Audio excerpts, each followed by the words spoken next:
ভুয়া পুলিশ, মহিলা পুলিশ সদস্য সে ড্রেস পরে এসে কিভাবে জালিয়াতি করে দেখুন।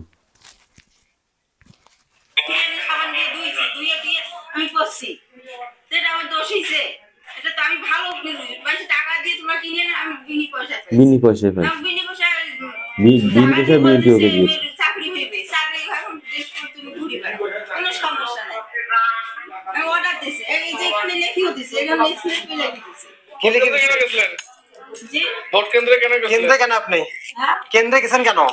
এখন আজকে তো ভোট হচ্ছে একটা, হ্যাঁ তারপর আপনি ভোট যেহেতু এটা একটা জাতীয় নির্বাচন, আপনি কেন ভোট কেন্দ্রে গেলেন?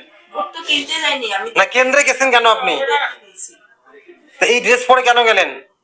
আমি ড্রেস কোড পড়তে কইছি, আনিসও বলছে, আনিস সরকার, আরিস সরকার। আপনার নাম কি? আলবে আলেমা, আপনার স্বামীর নাম আজম খান। কি করে আপনার স্বামী? কি করে এমনি সাধারণ আজিদের বাড়ি কই? বাড়ি কই? সাবান দিয়ে দুই কি কারচুপি, কারচুপির লেভেলটা কি? ভিডিওটা দেখা মাত্র শেয়ার করে দেবেন। ভাই একটু দাঁড়ান ভাই। কেন মিস্টেক হবে কেন? কে পাঠাইছে তোমাকে? তোমাকে কে পাঠাইছে? জাল ভোট দেওয়ার জন্য আটক হয়েছে। কে পাঠাইছে সেটা বলতে বলছে। আচ্ছা তো কি ঘুষ দেওয়ার চেষ্টা থাকো করছে। লাগে রাখো। স্যার আমরা যাইতে পারি? এই একদম থাকো।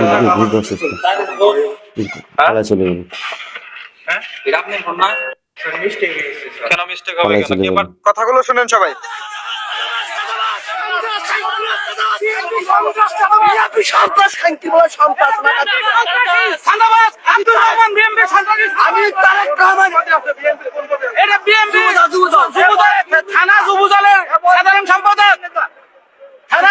সাধারণ সম্পাদক আব্দুর রহমান বহিষ্কৃত নেতা করে দিয়ে এরপরে বিএনপি দাবর দিয়ে কাজ করতেছে।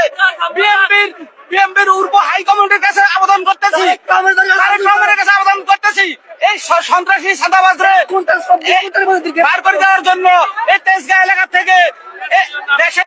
কথাগুলো শুনেন সবাই।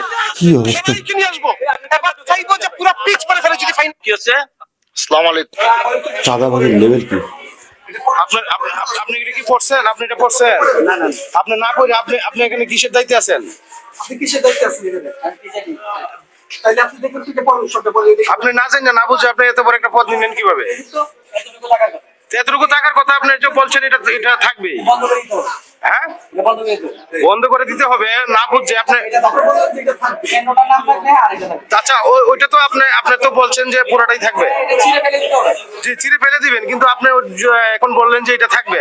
কিসের জন্য এটা থাকবে? প্রতিদিন থাকবে কেন? কি সুন্দর কারচুপি হয়েছে। তো ওইটা আপনারা বলে দিবেন। আবার যে আসনে কারচুপি হয়েছে এই আসনে আবার নির্বাচন দিতে হবে ইনশাআল্লাহ। আবার নির্বাচন দিয়ে সুষ্ঠু নির্বাচন চাই।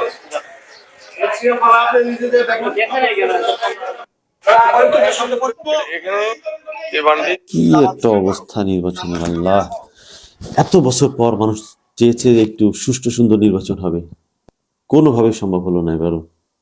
এবারও মানুষ ঠকে গেল এই খাম্বা তারিখের জালিয়াতি, দুর্নীতি। এগুলো কি বাংলাদেশ মানুষ কখনো শান্তি পাবে না?